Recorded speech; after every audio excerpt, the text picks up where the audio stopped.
On my cosmic travels through life, reality, and the universe, I have come across many things. One of the most amazing of these revelations, however, is knowledge about crystals. What they are, we already know. But what can you do with them? Many of you may have crystals already, but without knowing what you can do with them, they just sit on your shelf, influencing your energies from afar. Today, we're going to look at practical uses of crystals in your everyday life. If you haven't seen part 1 of the crystal special, I highly recommend watching that first.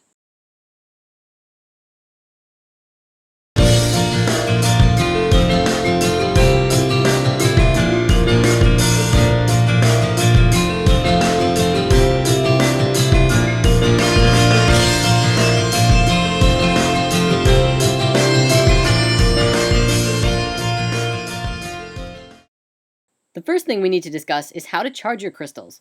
Just like us, crystals need sustenance. Well, they won't die if they don't get any, but who doesn't love to be fed? One way of charging your crystals are with bigger crystals. By allowing the smaller crystals to receive energy from the points of the bigger ones, you can also just sit small crystals onto a cluster. However, there is a much easier way. Sunlight. Just as we receive energy from the sun, crystals also receive and recharge under the intensified life force rays of the sun. By letting your crystals spend an afternoon in the sun, they will be bursting with juicy energy for quite a while. Think of crystals like a rechargeable battery, and by leaving it in the sun, it recharges and stores energy to give to you. If it's running on low, the frequencies that it emits will not be as strong as if it would be at a full charge. You can also cleanse your crystals by allowing them to bathe in salt water for a while. If possible, use sea salt or pink Himalayan salt.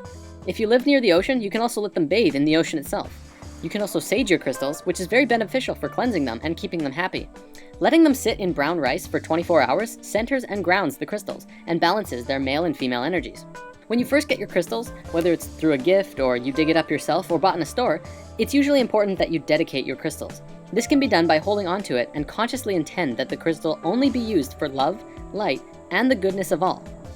Your chakra system picks up frequencies throughout your whole body, through high frequencies and low frequencies.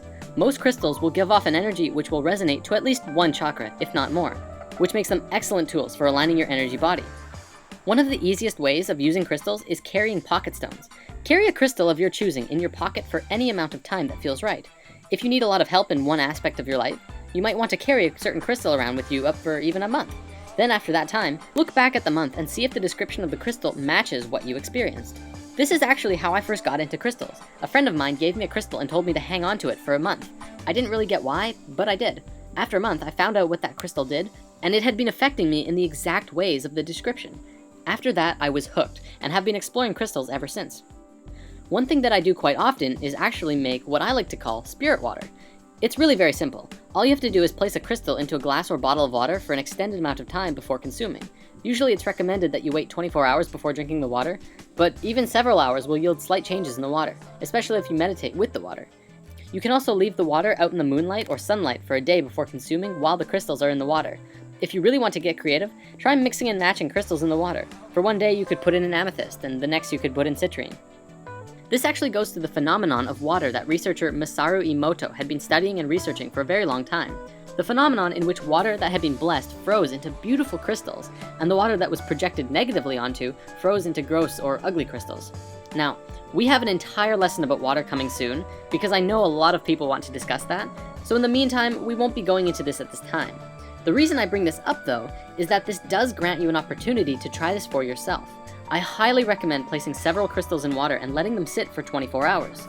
You can also place a plain glass next to it. If you want to, meditate with the crystal water and project love and health into the water. Then, drink the water and compare the difference yourself. I have done this many times and I can always feel the difference. And from the people I've talked to who have done this as well, most people do. In my experiences, this rejuvenated water is smoother and cleaner than it is when you first pour it.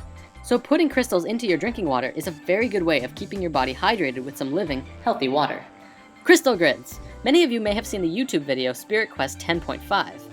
In this video, Jordan demonstrates how to make a crystal grid around your house and what it's used for.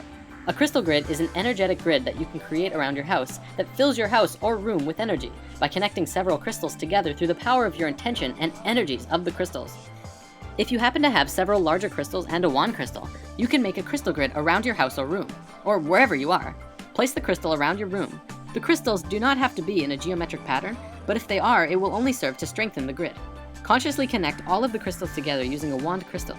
You simply have to point the wand at a predetermined master crystal, usually a quartz, or something bigger than the rest. While holding onto the crystal in your mind, then move the wand to point it to the next crystal, and draw a connecting line in your mind. Then continue to make lines between it and the other crystals. You can go between all of the crystals and back to the master, or back to the master for every one, or anything you want really. Let your creativity guide you. You can also program your intention into the master for whatever you want, whether it be abundance or healing or spiritual development, and allow those energies to flow through all of the crystals in the grid. Something I've been playing with for a long time now and have had wonderful experiences with is what I call the bed chakra charge. The day that you charge your crystals in the sunlight, take 7 crystals, 1 for each chakra, and place them either under your bed or in between your mattress and box spring in the order of the chakras, lined up with where your body is while you sleep. You can do a little meditation with them too if you like. Set the intention for them to provide you only with the highest of frequencies for you to explore. Then, go to bed. The first time I did this, as well as pretty much every time after, I would fall asleep and wake up after about 4 hours or so. Except I would be fully charged and wide awake as if I was an iPod plugged into a socket and I'd be ready to start the day. None of that lazy, tired morning routine at all. It was phenomenal. Not only that, but I also had amazing dreams when I did that, and I don't always remember my dreams. Again, I'm not saying that this will happen, but that it's a possibility as it's what I experienced, and it would be very interesting to see how others reacted to trying such an experiment. Also, don't feel that you need to place the crystals under your bed. If it's not possible, you could put them in your pillowcase or on your night shelf or something like that. The possibilities are infinite. And of course, we could not talk about crystals without talking about meditation. You can learn so much from crystals by working with them in meditation, and they can also greatly benefit you with finding the peaceful meditation state if you're struggling with it. You can sit in the traditional lotus position with a crystal in each hand, or you can sit with a single crystal in your lap. You can also just place them nearby if you don't want to touch them. And of course, like with the bed chakra charge, you can place crystals on each chakra as you lay down and allow your body to receive their energies naturally and intimately. What you experience from working with crystals will be up to you to discern, but many report crystals magnifying one's personal energy by merely focusing and connecting it with the universal energies. Crystals can assist in manifestation, but one must understand the difference between want and need. In manifestation, there is a thin line between helping the universe provide that which is necessary and attempting to force the universe to provide that which is desired. Unfulfilled want is one of the true sources of unhappiness. If one wants something desperately enough and is unable to attain it in one lifetime, they might keep drawing themselves into additional lifetimes until that want is fulfilled. However, need is always fulfilled, as long as it's not blocked by want. Although, of course, one might need to work to fulfill that need as well. It will come. Certain crystals, like citrine, are helpful in manifesting abundance into your life. Although in what sense, that is totally up to you. Ultimately, you are the one pulling the experiences of receiving towards you, and as long as you are open to receiving, energy can keep flowing in all aspects of your life.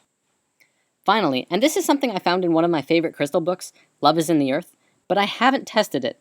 Supposedly, gasoline mileage has been enhanced by placing a quartz crystal on the carburetor or on the fuel line. Increases of up to 50% have been reported.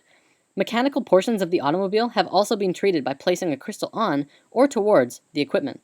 There has been many reports of crystals that have been placed in automobiles to encourage the protection and safe passage of the drivers and passengers, as well as maintaining the vehicle itself.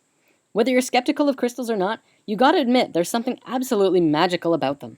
And hey, why not just pick up a few just to find out? You won't know until you experience it. It's all so curious. Once I was so curious. I knew I wanted to go.